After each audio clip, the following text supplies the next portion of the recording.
वक्त वो था कि कोई कुछ सुनना बर्दाश्त नहीं करता था, लेकिन अब सऊदी अरब का असली चेहरा दुनिया के सामने आ गया है और अल्लाह का शुक्र है कि लोग सऊदी अरब की सरकार का दोगला रवैया पहचान रहे हैं। मोहम्मद बिन सलमान की औकात दुनिया खुद समझ रही है। सऊदी अरब का नंगापन मैं आपको बताना और समझाना चाहूँगा एक बार और। जो लोग ये कहते हैं कि रज़ा गराफ़ी सऊदी अरब के ख़िलाफ़ बोलता है, उन जाहिलों से कहूँगा कि सऊदी अरब की सरज़मीन के ख़िलाफ़ रज़ा गराफ़ी नहीं, सऊदी अरब की सरकार की गलत नीतियों के ख़िलाफ़ रज़ा गराफ़ी बोलता है। वरना मोहम्मद बिन सलमान इतना कमज़ोर नहीं है कि इज़राइल की आंखों में आंखें डाल के उसकी औकात उसको याद न दिलाए। लेकिन ये तो भाई खून में होता है मेरे दोस्तों। जिसकी नीयत ही ख़राब हो, जिसकी नीयत में लालच हो, वो इंसान मजबूत हो ही नहीं सकता।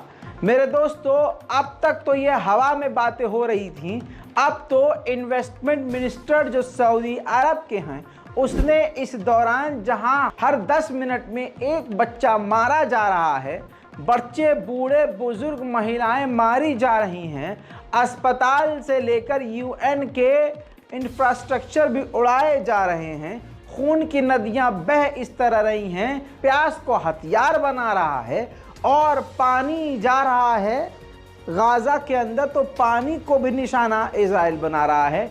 ऐसे माहौल में सऊदी अरब के फाइनेंस मिनिस्टर ने कहा है कि हम इज़राइल के साथ बेहतर रिश्ते चाहते हैं।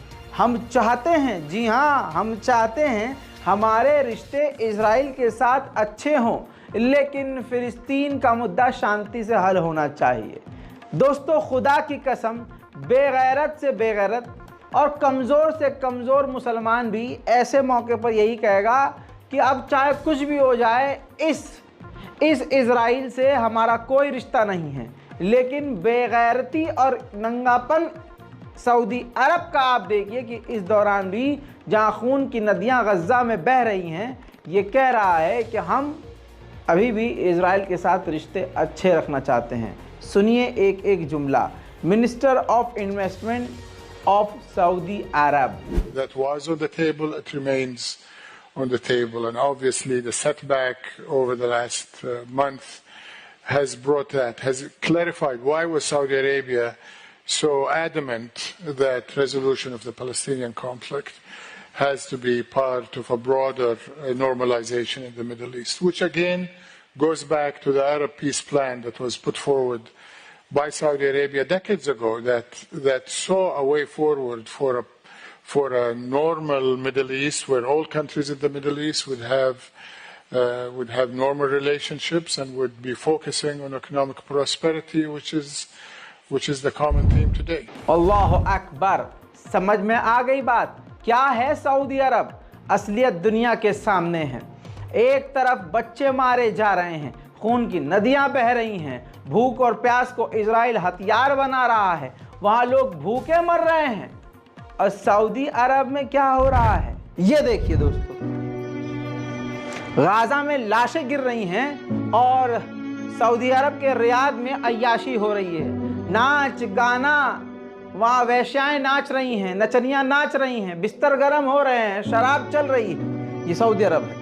वहाँ गाज़ा के बच्चे भूखे हैं और यहाँ ये देखिए अनलिमिटेड खाना है भाई साहब। अरब के लोग फुल नाक तक भर भर कर खा रहे हैं, पार्टी हो रही है। और दूसरी तरफ इसको देखिए, ये देखिए दोस्तों, अरब लोगों की औकात, ये हिजड़े हो चुके हैं, तालियां बजा बजा के लड़कियों की तरह नाच रहे हैं। यही है सऊदी अरब की असलियत। उधर हिजबुल्लाह ने इज़राइल के ऊपर हमला किया, जिसमें इज़राइल का एक व्यक्ति और कई लोग घायल हुए हैं।